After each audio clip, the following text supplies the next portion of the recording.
Yo, what's going on, guys? It's your boy. Welcome back to another video. So today I'm going to be talking about the newest of Disney's live-action remakes, The Little Mermaid. Modern movie review. Alrighty, so yesterday I went out into the theaters and I watched this movie with my girlfriend. I didn't really have high expectations for it because, to be totally honest, some of the last live-action Disney remakes haven't been the best. So, I kind of had a lot of doubts. I didn't think this was going to be really good. I didn't think Melissa McCarthy was the best option for Ursula, but I was proven wrong almost instantly, but that's okay. I thought it worked really well. I thought that a lot of the character work in this movie was really good. Spoiler warning, at this point going forward, I will be spoiling things about the movie, which feels weird to say when you're talking about a remake of a classic movie, but trust me, there are some massive changes, and I think that all of them are amazing and work really, really well. For one, I want to go ahead and say they obviously get a giant thumbs up because Lin-Manuel Miranda wrote a couple songs for this. Lin-Manuel Miranda is arguably one of the best writers, composers? Is that probably the word that is more correct? I don't know. But he's probably one of the best music people currently out there, and him being on any Disney project is a giant thumbs up. The song that they made for Scuttle was really, really cool. If you haven't heard it, it is on Spotify. I would definitely go check it out. I think it's called the Scuttle Bug or something like that. That entire sequence and scene was really great, and I thought that the way it played out was fantastic. Did not know that Awkwafina could rap, but that was really cool, and I loved it. But yeah, so overall, gonna start from the beginning now.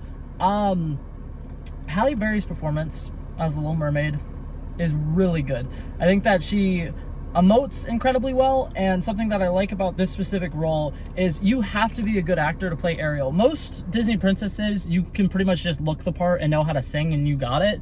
But for Ariel specifically, it is really important that she is somebody who can act while also, not being able to talk, because for the second half of the movie, she's not able to talk.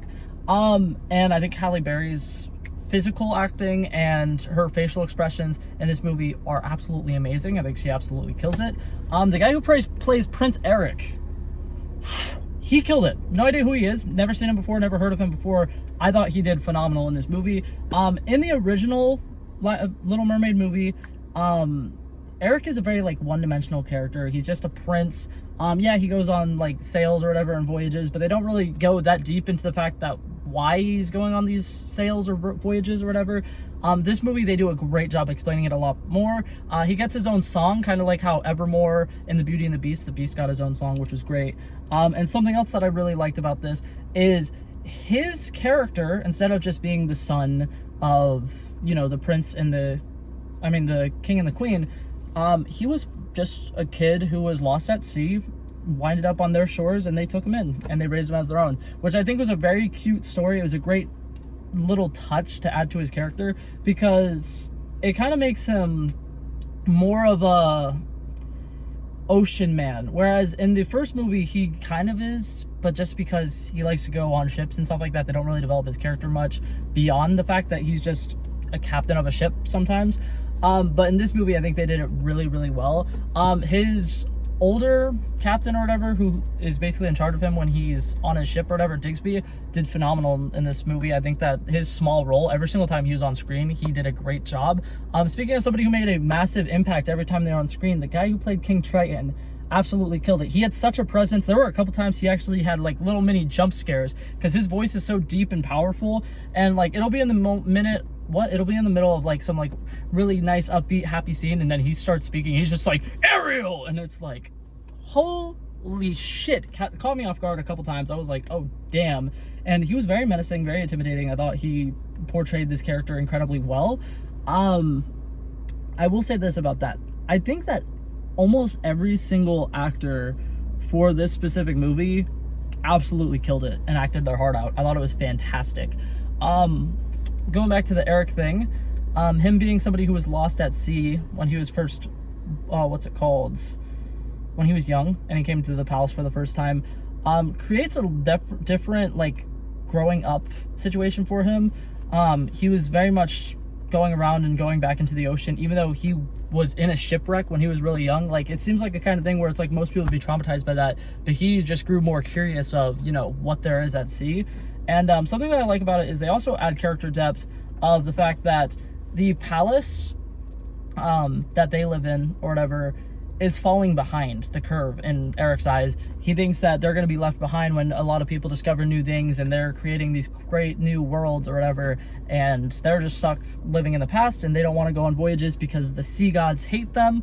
And I think that it's a really cool story how he is trying to convince his mother that this is the right thing to do for their kingdom, and the mother is just not agreeing with him at all, and it takes trial and error for him to be able to show his mother, hey, this is what can happen, everything's going to be okay, let us explore the new world. And throughout the course of the movie, it works. I think that his relationship with his mother works incredibly well, and something that I really like about his character is he had a little room of different treasures that he got from all of his different voyages. He had a bunch of like cute knickknacks from this voyage, and then he had a bunch of cute knickknacks from that voyage. And the room that it was in had like the stars and astrology on the ceiling or whatever. It was very reminiscent of the Beauty and the Beast scene where the Beast shows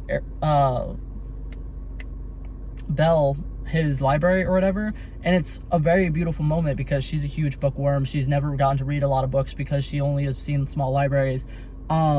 Ariel loves treasure. She's a huge fan of getting little knickknacks and finding things, and this is shortly after Triton just destroyed her treasure room, so she gets to see this, and he's kind of like showing her around, and they have a lot of connections. Like, they actually seem like two people who would relate to each other incredibly well. A lot of the struggles that Prince Eric goes through, feeling like he doesn't belong, he doesn't fit in, and a lot of the struggles that Ariel goes through where her parents don't listen to her, like how Prince Eric's mother wasn't listening to her. It works really well. Like, they literally seem like they're perfect for each other. And I like some of the changes that they made to very subtle scenes. For one, the Dinglehopper scene where she twists her hair, she's out in public, which I think is, not gonna say is much better, but I think that it was cute how they like mixed it up a little bit, because Ariel and Eric spent more time together exploring, which is more fitting for their characters because they both like to explore. When Prince Eric, he likes to explore the seas, and Ariel likes to explore the above world.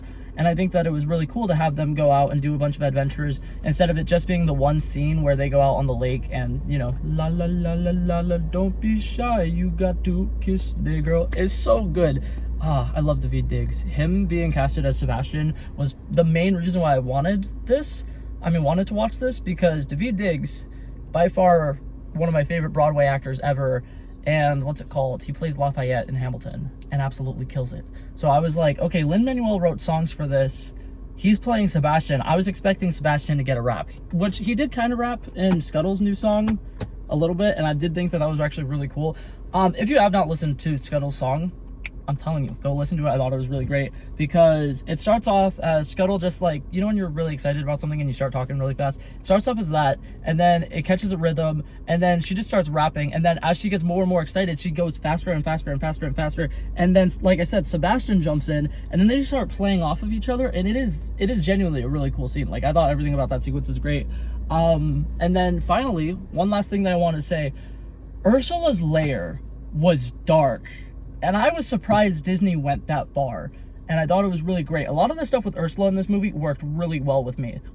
For one, Melissa McCarthy's acting in it was actually phenomenal. Poor Unfortunate Soul was great. And the finale, the CGI, they made her actually get like huge and start destroying, you know, ships and stuff like that, which was so cool. I wasn't expecting that, because in the live-action Aladdin movie, which I love, I think that movie did great, but one thing it did not do right, in my opinion, was the finale, and The Little Mermaid had a phenomenal finale. She did basically exactly what she did in the animated version, but in real life, basically. It was CGI, obviously, so not real life, and it looked just amazing. Like I said, that CGI was incredibly cool. If I was a little kid, it would give me nightmares. It probably still will, actually. It was terrifying. It looked great.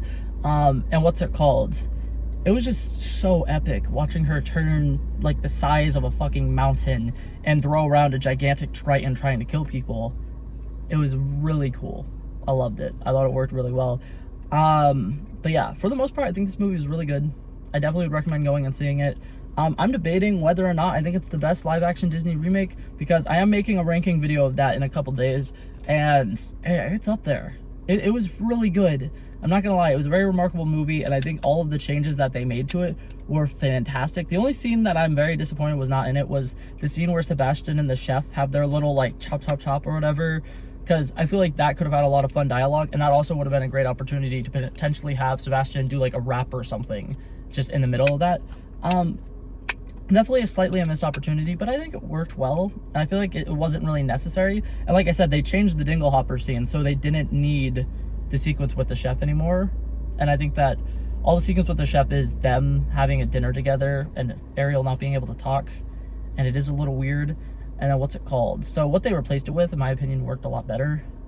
But yeah, and then the one last detail I wanted to say is the scene that they changed where Eric figures out Ariel's name was great, because what's it called, in the original movie he kind of just starts guessing names, and then I don't remember how Ariel like explains to him how to say her name, but I don't think it works nearly as well as in this movie.